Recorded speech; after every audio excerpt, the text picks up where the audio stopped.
ever really stopped and thought about, like, what happens when we die? I mean, it's the big question, right? Yeah, it's Yeah. something I think everybody thinks about at some point.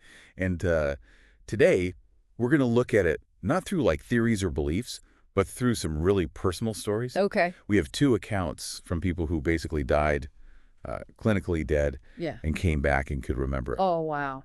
So we're going to look at their stories and what they learned from those experiences. So this is firsthand information, basically. Exactly. Firsthand for people who, well, they didn't technically die, but they were dead for a period of time. Right, right. So the two stories we have, one is from a guy we're calling Andy, who almost drowned in 1955 in Michigan. Okay. And the other is Nancy, who's a scientist. Hmm. And she had a really bad bike accident and had surgery. And during surgery, she had this experience. Okay, so completely different situations. Yeah, very, very different. Interesting. Okay. So what we want to try and do is figure out, like, what did they actually experience when their bodies weren't working? You Yeah. know, what's similar, what's different, and could this tell us something about like consciousness and reality? Right. And are there maybe any hints of an afterlife or something beyond this physical world? Exactly. Yeah. So we're going to be completely open-minded about it and just focus on what they said they experienced. Sounds good. Okay, so let's start with Andy's story. Okay. So picture it's like 1955, a cold lake in Michigan, and he's a high school kid. Okay. Goes for a swim, gets into trouble, and starts to drown. Oh, no. Yeah, it's terrifying. Ugh. He remembers struggling, the panic, Yeah. you know, Yeah, I can imagine. the feeling of the water closing in. And he said he remembered hitting the bottom. Wow. And at that point, he just knew he was dying. Yeah. I mean, it makes sense, right? Yeah, totally. Yeah. So, but that's when things get really interesting. Okay. He says, just as he kind of accepted death, he hears this voice in his head. And it's this really calming, reassuring voice. It's like, Yeah. let go, rest, everything will be all right. Huh. So after a little bit of internal struggle, he kind of gives in. He gives up. Yeah, he just lets go. And then instantly he finds himself outside of his body, looking down at himself in the lake. No. Yeah, and then he starts moving towards this tunnel. Oh, wow. So that's the classic near-death experience tunnel we've heard about. It is, yeah, but for him, it wasn't scary at all. Yeah. He says it was filled with like so much joy and unconditional love he could breathe easily. And he said he wasn't even worried about his body down there anymore. Wow, that's so interesting. Yeah, and he felt like he was finally home. Like he had returned to a familiar place. Exactly. Yeah. And at the end of the tunnel, there's this really bright light. But it wasn't overwhelming. It was welcoming. Oh. And he's drawn to it. So this light, what was it like? A being or just like a source of light? Well, we'll get to that. It- But yeah, a lot of people who've had near-death experiences talk about this being of light. Right, right.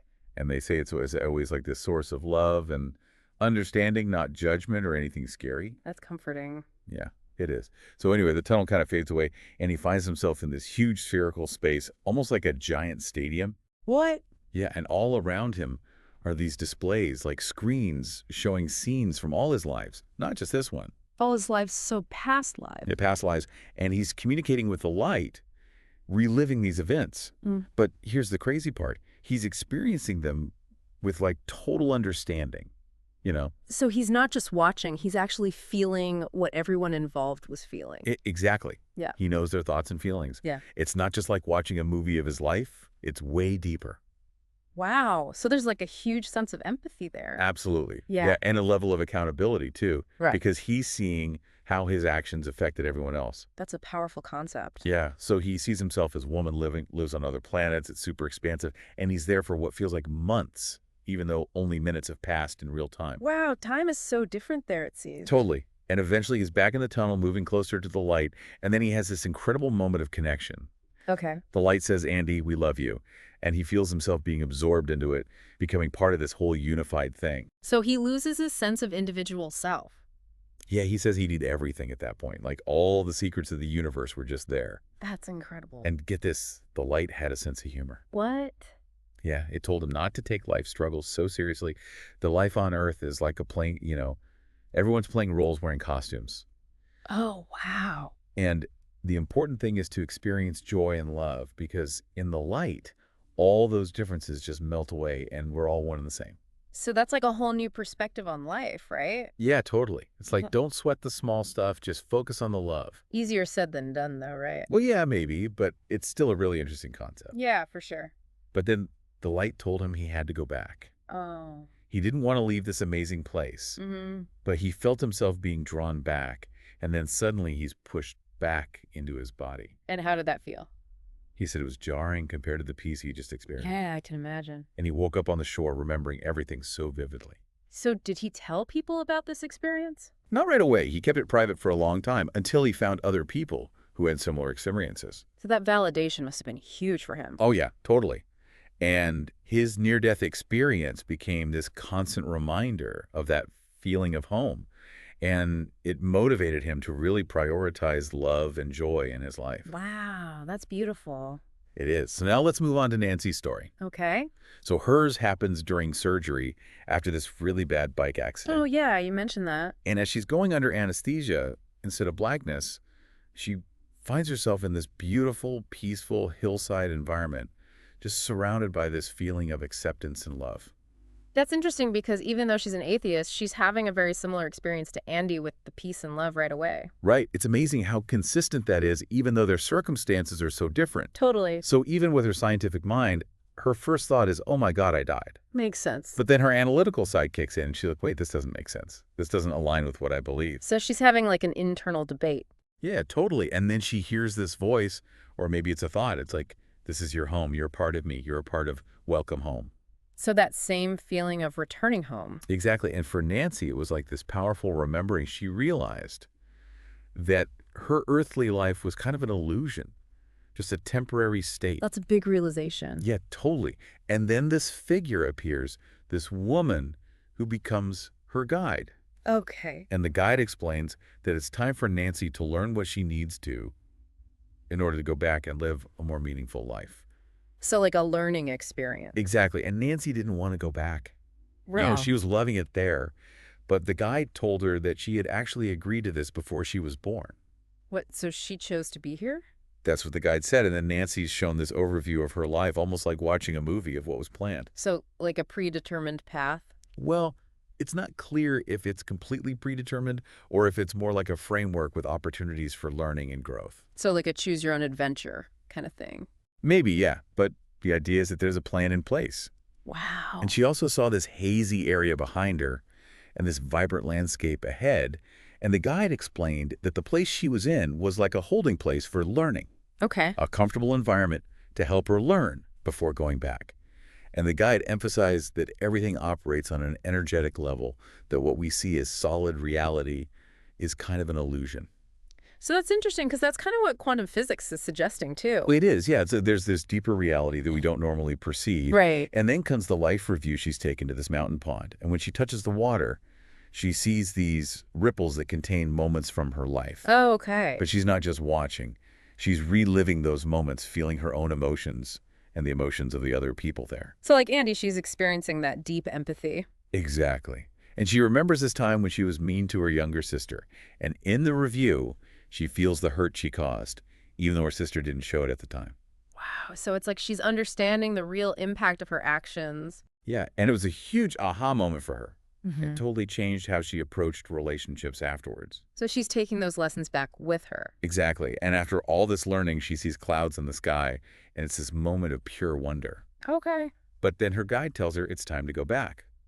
Oh, so she has to leave. Yeah, and Nancy's like, no way, I don't want to go. But the guide puts her hands on Nancy's injured body, and suddenly she's back in the recovery room. And how does she feel about that? She was angry. She wanted to go back to that peaceful place. Understandable. Yeah, totally. And she's asking for her guide to send her back. Ah, Of course, the hospital staff have no idea what she's talking about. right. Of course. But eventually she calms down, and later she talks to someone who helps her make sense of it all. So that validation was really important. Oh, yeah, it was crucial for her to know she wasn't alone, you know. Makes sense. And then she had a choice. She could either dismiss the whole thing or embrace what she learned, and she chose to embrace it. Good for her. Yeah, her physical recovery was super quick, and she started doing things like meditation and practicing gratitude. Oh, wow. Yeah, and it really shifted her focus away from fear and towards peace and connection. So her near-death experience completely changed her life. It did, yeah. She lost her fear of death and started to see this life as a near-life experience, you know. Well, that's an interesting way to put it. Yeah, like a focused environment for learning and growth. And she came to believe that the main purpose of being here is to learn to live with love and compassion for everyone. That's a beautiful message. It is. So to sum up, both Andy and Nancy went from fear to incredible peace and love. They both left their bodies and went to this non-physical realm. Right. Andy had the tunnel, and being of light, the oneness in the life review, focused on the emotional impact of his actions. Right. And Nancy had the beautiful landscape, the pre-planned life and the life review focused on the energetic and spiritual impact of her choices. Exactly. And they both felt like they were home and didn't want to come back. And they both got these insights into reality. Andy saw life as a play.